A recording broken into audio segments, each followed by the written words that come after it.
اچھا مفتی صاحب، جانور کیسا ہونا چاہیے؟ جانور ایسا ہو کہ جس کے اندر کوئی ظاہری عیب نہ ہو، واضح نہ ہو. مثال کے طور پہ اس کا ایک سنگ لگا ہوا ہے، ایک سنگ ٹوٹا ہوا ہے مثال کے طور پہ، یا مثال کے طور پہ اس کے جو ہے وہ لنگڑا ہے، آنکھوں سے اندھا ہے، نظر نہیں آتا، یا ایک آنکھ سے نظر آتا ہے ایک آنکھ سے نظر نہیں آتا. تو کوئی بھی اس طرح کا ظاہری عیب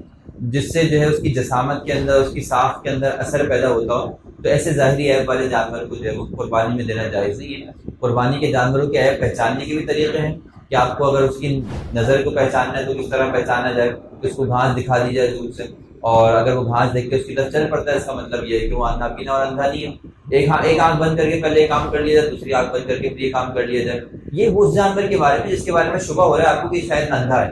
لیکن جس کے بارے میں شبہ نہیں ہے اس میں تو تحقیق کرنے کی ضرورت نہیں ہے. اسی طرح اگر آپ کو شبہ ہے کہ اس کے چال میں لنگڑاہٹ ہے، اس کو چلا کر دیکھ لیا جائے. اگر تو جانور ایسا ہے کہ وہ اپنے چاروں پاؤں زمین پہ رکھ کے چلتا ہے تو پھر تو اس کی قربانی ہو جائے گی. لیکن مثال کے طور پہ آپ نے جانور کی قربانی کا جانور لیا اور پھر وہ زخمی ہو گیا، جیسے لوگ بھگاتے ہیں کبھی ٹانگ ٹوٹ جاتی ہے، تو اگر وہ ایک ٹانگ ہوا میں لے کے چل رہا ہے اور زمین پہ نہیں رکھ رہا تو اس صورت میں اس جانور کی قربانی نہیں ہو، بلکہ جانور کے لیے ضروری ہے کہ وہ چاروں پاؤں نیچے زمین پہ رکھ کے چلے تو ہی جا کے اس جانور کی قربانی ضروری ہے. ذبح کے وقت بسم اللہ پڑھنا ضروری ہے؟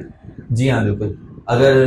ذبیحہ پڑھتے وقت بسم اللہ نہ پڑھی جائے، جان بوجھ کے نہ پڑھی جائے، پھر تو وہ جانور ہی مردار ہو جائے گا، حرام ہو جائے گا. البتہ ایک آدمی نسیاناً بھولے سے بسم اللہ کہنا بھول جائے اور بسم اللہ نہ کہہ سکے بھول کی وجہ سے، تو جانور تو جائز ہو جائے گا، اس لیے کہ ہر مسلمان کے دل کے اندر جو ہے وہ بسم اللہ بہرحال موجود ہوتی ہے. لیکن بہتر یہ ہے کہ اگر پڑھنے والے کو یا ذبح کرنے والے کو یاد نہیں آ رہی تو قریب کے موجود لوگ اس کو یاد ضرور کرا دیں اور بسم اللہ اللہ کو بلند آواز سے کہہ دیں، تاکہ وہ جو ذبح کرنے والا ہے بعض اوقات وہ اتنا زیادہ پریشان ہوتا ہے، جانور پکڑا ہوا ہوتا ہے، ایک طرف چھری ہاتھ میں ہوتی ہے، تو اس مدہوشی کے اندر یا اس کیا کہتے ہیں کنڈیشن کے اندر اس کو یاد نہیں رہتا. تو جب آس پاس والے اس کے بسم اللہ اللہ پر پڑھیں گے تو انشاءاللہ اس کو بھی یاد آ جائے گا.